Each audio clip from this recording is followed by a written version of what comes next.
Você quer fazer uma lareira igual a essa aqui, ó.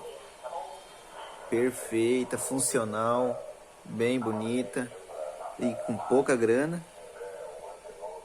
Então segue aí que você vai ver como que eu fiz ela.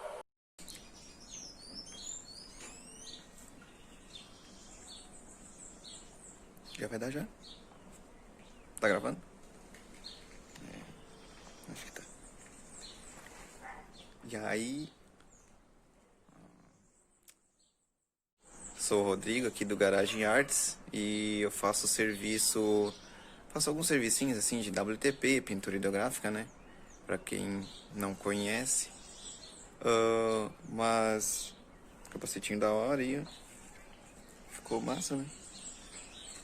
Vou sortear ele um dia desses no canal. Bom, a gente tá aí. Eu quero mostrar pra vocês também que eu não faço só o trabalho de WTP, né, de pintura hidrográfica. Eu quero trazer pra vocês assim algumas novidades. Hoje eu vou ensinar a fazer essa lareira ecológica aí que muita gente não pode comprar, né, porque tá muito caro, né? Vai comprar aí, tá R$ 300 uma lareirinha dessas pra te colocar. E é álcool que tem que ser colocado, né? Ou álcool de posto ou álcool de limpeza. Álcool 90%. A limpeza não vai te ajudar muito, que não vai pegar fogo, né? Bom, a lareira tem que ser colocada álcool de posto é o mais recomendável, para que é mais de baixo custo, né?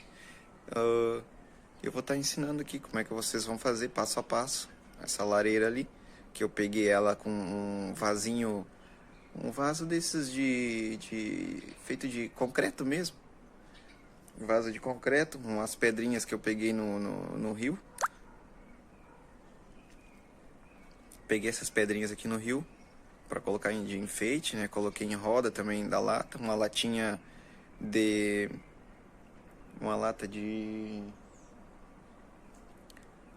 uma lata de extrato de tomate, que ela é bem forte, né? Eu comprei daquelas grandes e é bem resistente. Já usei vários dias para fazer teste, para ela não furar. E ela não fura, ela é um material bem grosso